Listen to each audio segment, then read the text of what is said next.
Hey, good morning. Hope you had a good weekend. Hope you were able to participate in some of the homecoming stuff that happened over the weekend.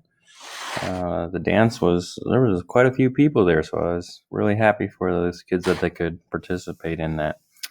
We're still trying to keep COVID at bay here at school so that we can continue kind of all this learning, but I'm glad you guys are watching these videos at home. They should really help you with the work that you do daily. So today's video is going to be pretty quick because I find a lot of kids have covered a lot of this stuff in 8th grade and remember it because they really, it's an important concept, and so they just kind of pound it home in junior high. And so it's kind of the beginnings of graphing linear equations and putting things into y equals mx plus b form. So today we have the warm up there, so they're pretty quick. So if you do those, pause your video and then come back, and when you're ready, I have the answers on the next page. Okay, welcome back.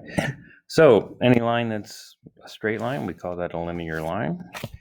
My domain and my range, thought I fixed this. This should say range, and then we should have a bracket, and then 3, 5, 7. Oops, not a parentheses, it's a bracket. There you go. I borrowed somebody's pen, so I'll be able to write a little bit better, but it's still kind of strange. So quadrants, if you remember on quadrants, on a graph, this is 1, this is 2, this is 3, and we use Roman numerals, and this is quadrant 4. So if I'm going from 3 to negative 5, that means I'm going to the right 3 down 5, so that's going to be in quadrant 4. If I'm going negative, negative, negative, negative, that's going to be in quadrant 3. If my first part of the coordinate is negative, that means I go left, and then a positive up 2. That would be quadrant 2. Okay? So what we're going to do today is find rates of change, and rates of change is the same thing as the slope. You probably hear it over and over and over. That is rise over run.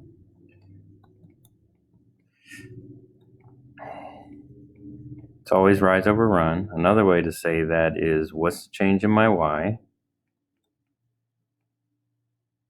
and what's my change in my x. So it's always y over x, and another way we say that whenever we say slope, we say m. Okay? So here we have 1985, the cost of a 1-ounce stamp letter was 22 cents. 1988, the cost was 25 cents. How fast did the cost change from 1985 to 1988? In other words, what rate did the cost change? So we're going to do that for a stamp down here.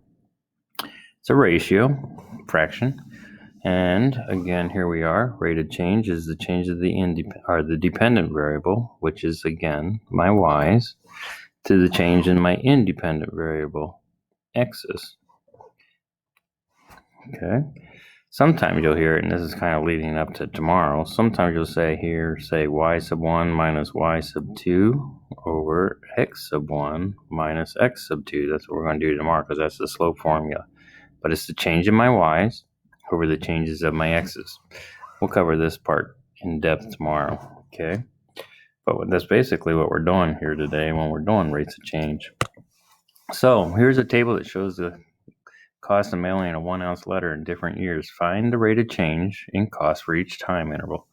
During which time interval did the cost increase the greatest? So identify the independent dependent variable. So most of the time is on the x-axis and cost is on the y-axis, up and down. So I have on the next page here, so if you flip the page, I have that table copied here where we can show our work. So turn the page on your guided practice, and I kind of did some little extra notes here from that page. So here we go. So the way we do this is, number one, we'd write the year over here, which they've already written that for us. And so we are going to take the change in cost, so that means take this one, and we're going to subtract that one. So it looks kind of weird because we're going to say 25 minus 25 over, so again, it's the y's over the x's. 1990, take away 1988. Oops. my takeaway.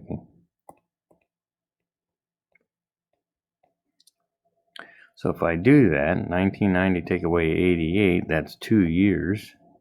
And 25 take away 25 is 0. So on this one here, we went up 0 cents per year. So 0 divided by 2, we always want it per year. So we want to get that denominator down to per year. So if you do that on the calculator, because that 0 is a kind of a booger. If you do 0 divided by 2, your calculator should spit out 0. But if you did it the other way, we had 2 divided by 0, we're going to get this thing called undefined. That is an answer. Okay, so don't kind of think the calculator made an error. All right, so let's do the next one here now. I'm going to take the cost of 30. No, I'm back here. 29. Take away now 25. So that's my x's or my y's. 29 minus 25 over 1991 minus 1990. So when I take 29, take away 25, I get 4. When I do the years, I get 1. So this increases 4 cents per year. Let's go now to 204. I'm going to erase these guys here. So now I'm taking the year 2004 to 2090. From 1999. Boy, bad day. 1991 to 2004. You got what I'm saying. So I want to do my y's first. I want to do 37 minus 29, because that's my y's, over 2004, take away 1991.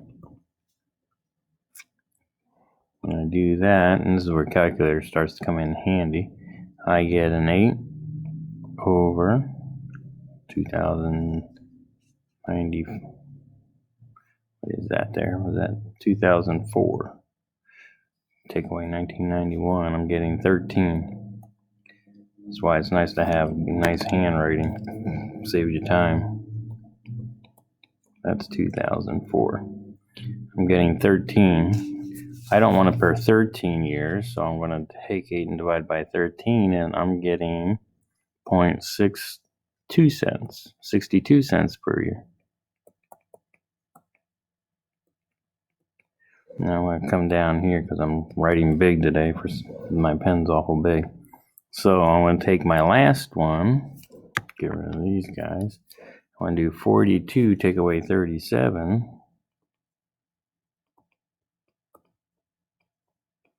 And my years were 2008, take away 2004.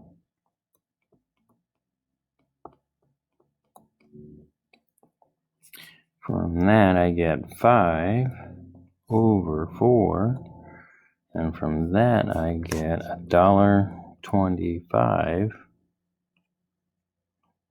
or 1.25 cents, not $1.25, per year.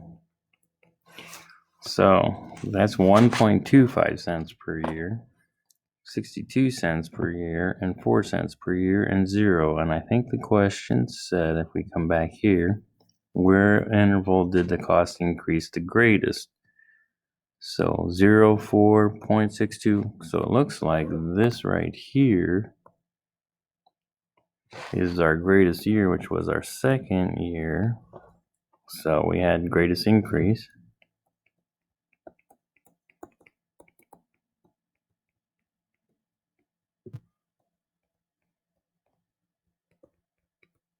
It's from 1990 to 1991. It was 4 cents per year. Okay. All right. So here's this is not on your notes. I just want you to kind of think about this, that if they gave us a graph and they said, where did we see the largest rate of change? We can kind of look at the lines here. So this was the same data, just it was graphed. And so what we're looking for, if we're looking for the greatest rate of change, we're looking for the steepest line. And so here's my rate of change here, which is basically 0. Here's my 4 cents change right here. Here over this period of time, which was a longer period of time, we still had a rate of change of 6.62 cents a year. And then here's my last one, $1.25 or 1.25 cents per year. And so if we're looking for the greatest rate of change, we're really looking for the steepest line. So from 1990 to 91 was our greatest change. For our smallest rated change, we're looking for a line that is less steep. And so this one here is horizontal. So if they said the smallest rated change, well, that's going to be this guy here. Okay?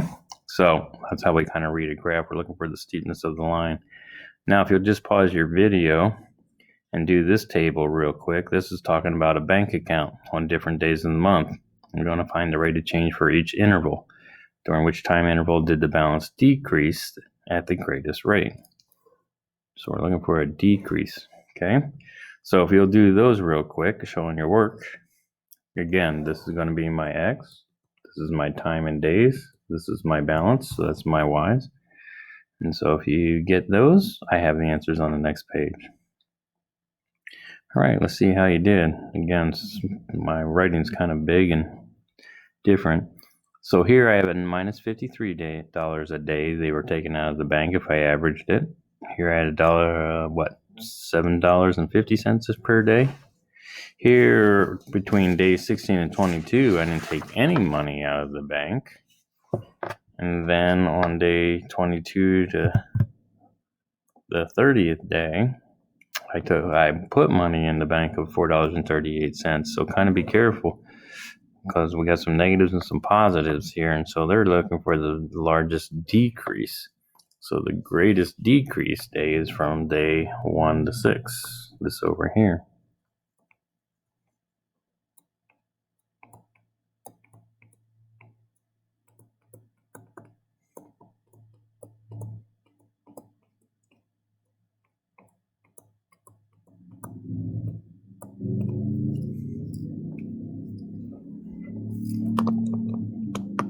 Man, I'm just having all kinds of problems here today. Happened day 1 to day 6. And probably be better if we said it went down $53 per day. We're more specific, okay? All right, so here we're talking about whenever we're doing slope, it's always the rise over the run. It's always the change in my Y's compared to the change in my X's. We call that slope, and we also use M to define it. So if you don't want to write the word slope, you can just write M equals, okay? And if we're looking at a graph, it's kind of the same thing. Excuse me. Here we can go anywhere in here on this graph because it's linear. I usually find 2 dots that are really kind of nice whole numbers. And to get from this dot to this one, we go up 3 over 2. So my rise is 3 over 2. Now, some kids kind of get confused, or they go this way too. We could go this way. We can go down this guy to get from this dot to this one. And so if we go down 3, we have to get to that dot by going left 2. And so a negative divided by a negative is a positive, and that still equals 3/2. So it doesn't matter if you go, from the dot to dot on going to the right, or if you go from a dot moving to a dot to the left. You should still come out with the same slope. So if we're looking at this line here, which on your graph paper, I can only imagine it, printing it off at home, I find again 2 dots that are nice whole numbers. So to get from this dot to this one, I go up 2, that's my rise, and I go over 1. All right, so and this should always be reduced as far as fractions. So if I had 4 over 2 is my rise and run, then we would reduce that down to 2 over 1. Now we still leave it as a fraction, but we're a reduced fraction, okay? Because this is going to help us in graphing quickly, okay? But it should be reduced. In other words, that would look like this. If I came up to this dot and someone didn't see this dot, they would say, okay, to get from here to here, that's where you made your dot, I would go up 4 over 2. And that would be a 4 over 2 like we said over here. Again, you want to reduce it. You can still leave it as an improper fraction. All right, you give it a try. Plot those 2 dots. Draw your line. I'm hoping you're using a ruler. And I believe I have the answer on the next page, so if you want to pause it. We're almost done with today's lessons already. Okay, so this is a negative 2/5. All right, there's what my graph looks like. I went down 2 over 5. Again, you could go this way. You go from this dot to this one, and you could say I went up 2. So you went up 2, and you went to the left 5. So it's still a negative 2/5. Doesn't matter if you put the negative sign in the numerator or denominator. As long as you have it one time, we call it a negative slope. And that leads nicely into kind of what we're going to talk about on this page. Where is my slopes? Maybe it's still coming. Let's find the slope of this line. So again, I usually write an M. Now, to get from this dot right here to this one, my rise is 0. And my run is 1, 2, 3, 4. So I have a 0 over 4. So now if you take your calculator and do a 0 over 4, which I do sometimes because if I forget, it's the 0 in the numerator or the denominator, which is which, we get a slope of 0. That's called a horizontal line, has a slope of 0. Now, this is the crazy one over here. So here I have a rise of 2. And to get from this dot to this one, I don't go left or right. And so now if you put that into your calculator, 2 divided by 0, you're going to get syntax error or something like that. Well, the answer we write is undefined. So most kids try to remember that a vertical line is undefined and a horizontal line is a slope of 0. Okay? So if you can remember that rule, then you kind of get to these that are like this, and you don't even have to bother writing the slope.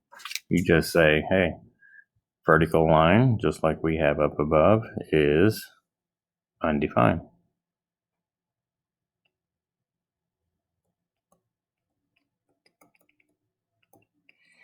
And over here, we have a slope of 0. Okay.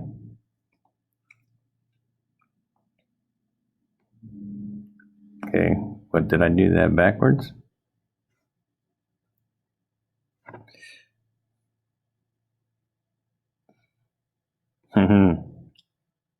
Should be a slope of 0. I have it incorrect on here because I didn't go up or down, but I went over 4. See? So if I did 0 divided by 4, well, let's get this right, divided by 4, I get 0. This guy over here is not right. This should be 0, like we had up here. So I did this one backwards on my notes. And this guy here should be undefined because I have a rise of like 8 and I have a run.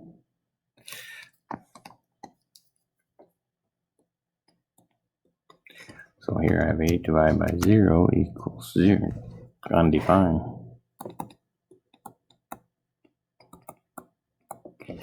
All right.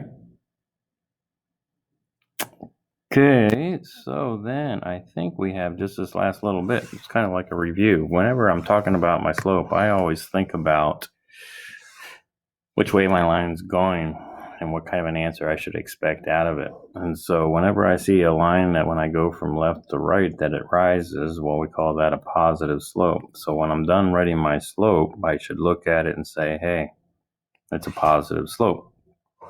When I'm looking at a line that goes from, as I read my graph from left to right, it's going down, we call that a negative slope. So my slope should have some kind of a negative answer in there. It could be a negative 4 over 3 or a 4 over negative 3. Horizontal lines, just like we talked about up here that I boo-booed on, but that's a zero slope. And then we have the vertical line, which is undefined. And so kind of real quickly looking at this one here, whenever I get my answer, if they ask me to find a slope, I'm looking for a negative answer because this is going down as I go from left to right. I read my graph always from left to right. This guy is going down. So this one's going to have a negative slope. This one here is our horizontal line. So like we talked about earlier, this one's going to have a zero slope. Again, if you kind of forget, just do your rise over run. It's always rise over run. So to get from, and you can make any dot you want, to get from this dot to dot, I have zero rise, and I have a run of, you can make it up, 3. So again, on your calculator, if you say 0 divided by 3, you're going to get,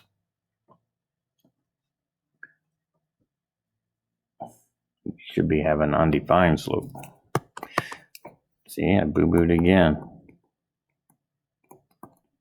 Good thing I checked. This is an undefined slope. All right. And right there, what the heck is going on here? Did I do that right? All right, it looks like I boo-booed on this one. Zero slope. So if I have my rise from here to here, I have a rise, excuse me, there's a bug in here. I have a rise of 0 and a run of 3. So my calculator, 0 divided by 3. Yeah, now I get 0. So that's a zero slope. My calculator just had too many numbers in it. All right, so that's a zero slope. Phew, that was a tough day today. All right, so there was something I wanted to point out on this here. All right, so here on these little guys here on your paper today, you can kind of do your rise here. They're asking you to put your answer in. So it's a rise of 1, and we have 1, 2, 3, a run of 3. Now, I'm not sure why sometimes kids kind of do some interesting things when they're counting here. So kind of when they're doing this, for some reason, they'll say, okay, if my dot's right here, they say, before they even move it, they say 1, and then they say 2, and then they say 3, and then they say 4, which I don't understand. But it happens every year. To get from here to here is 1, from here to here is 2, and from here to here is 3. It's 1, 2, 3 units to the right. So when we do our rise over run, we went up 1 and we went over 3. My answer should be a positive because I see my line as I go from left to right is a positive. Okay, so focus on the signs of the slope. As we start writing equations and graphing, that's the biggest mistake that students make, is they don't focus on whether it's a positive or negative, and they draw the line in the wrong direction. All right, so there we got that zero slope and undefined slope. So today's homework will go pretty quick for you. All right, always get it down to a unit rate. So if we're going from 0 to 1, these are my x's, these are my y's. So I'm going to do my change of my y's from 0 to 1 is 35. From 1 to 0, 1 take away 0 is 1. So that is 35 miles per hour. We should have units. From 1 to 4, again, so then I'm going to take this one, 71 take away 35. And I'm going to take 4 take away 1, which I can do that in my head, and then reduce your fraction. Get it down to 1. Okay? Always down to 1 per unit, we call that. Then answer these questions. So today's homework will go pretty quick. They're just kind of breaking it down here. My rise to get from this dot to this one, I went up 4. My run is 5, and so now I write my fraction 4/5. Okay? That's how fast it goes. All right. Well, tomorrow we'll work on slope some more in the slope formula, just in case you didn't get to that last year. All right, so do your practice sheet today. I think I'll have the answer sheet on where you grade your own paper. We'll kind of see where we're at if I have a paper for you guys that is already pre-made or not. All right, so look for it on the link below this one. Have a good day.